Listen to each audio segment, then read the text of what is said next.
All right, well, here it is. We're coming up on what I call my coyote season. I usually like kicking off in January. I have done some hunts in the past in December, but it's kind of tied up with the whole archery thing. So, but yeah, I know if you're watching that episode 4 for the 2022 deer season, I told you I don't really splurge on the whole deer thing, but coyotes are different. I really love to coyote hunt, and I over the years I've splurged, I've treated myself pretty good. Not saying you need all this stuff to kill coyote. A lot of it helps, but pretty much all you need is some kind of call, obviously, to call in coyotes, and a gun. Yeah. So I'll kind of break down everything and go from there. That way I don't have to spend a whole lot of time out in the field. You don't have to really answer a whole lot of questions down the road. This will knock out a lot of that. So here it is. This is the same rangefinder I use for bow hunting. It's just the basic model for Vortex. It's a Impact. Works great. I like it. I like a lot of Vortex stuff. Pretty much a lot of the stuff I use is Vortex. The scope on the gun, but my binoculars, they're Vortex. They just have a really good warranty, and they're priced right. So there's the rangefinder.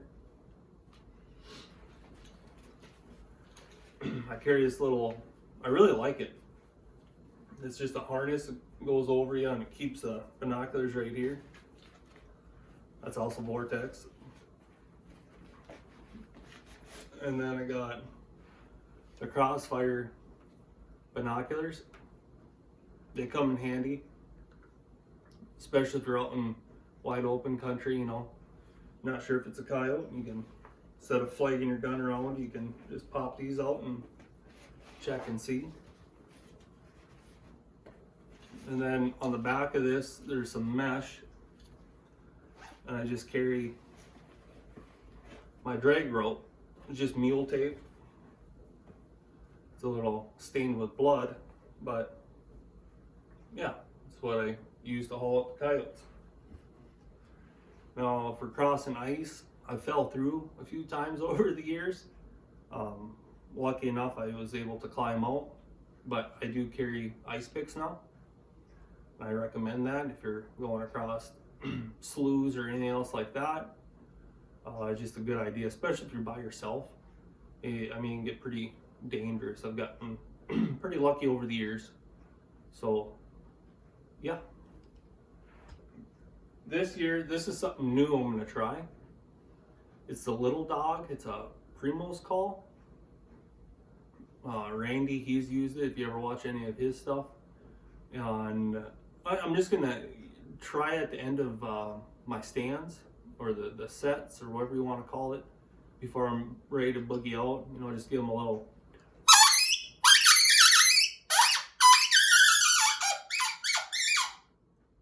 Along with the Fox Pro.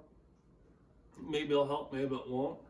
It's one thing Fox Pro could expand on, is their sound library.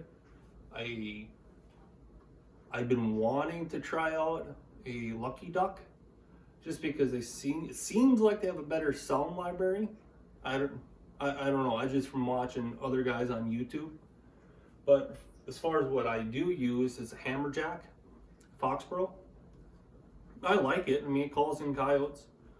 They're a little spendy, but it does the job. And the gun. So the gun is 223.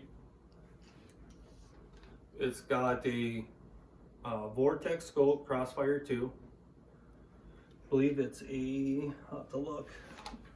I don't ever really crank her all the way up. I believe it's a 24 power. Last year I wound up getting a suppressor. It's a Banish. I got it out of South Dakota Silencer Central. and I love it. And even like today, you know, I just got done wrapping this gun. I'll go to the range here today and I won't need hearing protection. I mean, I love it. And it's cool when you hit a coyote, you can actually hear the bullet hit the coyote. I mean, it's awesome. Love it. Something that you don't absolutely need for coyote hunting. I mean, they're expensive, but like I said, I kind of splurge on coyote hunting. So that's pretty much it. The gun is a Rock River, if anybody's wondering that. Yeah, 223-556 Rock River does the job. I love 223. It drops coyotes right in their tracks, and it doesn't do much fur damage. So I do like that. The ammo that I run, I've been shooting Hornady. It's the Varmint Express. It's 55 grain VMAX. And I like it because a lot of times they don't even pass all the way through. They go in and pretty much explode. It's like shooting like a little rocket. And it's good. I mean, yeah, you know, if you hit a shoulder or something, yeah, you're gonna get that splash. There's gonna be more fur damage. But if you hit them where you're supposed to, they're pretty easy on the fur. So yeah, 55 grain VMAX. That's what I'm. One other thing that I forgot: the Swagger bipod. That's what it is. Sorry, the ferns just kicked in, but yeah, it's a Swagger bipod. Totally spaced out, but I love it because it's always on the gun. You know, you can set this to wherever you want. You know, they fold it right on in.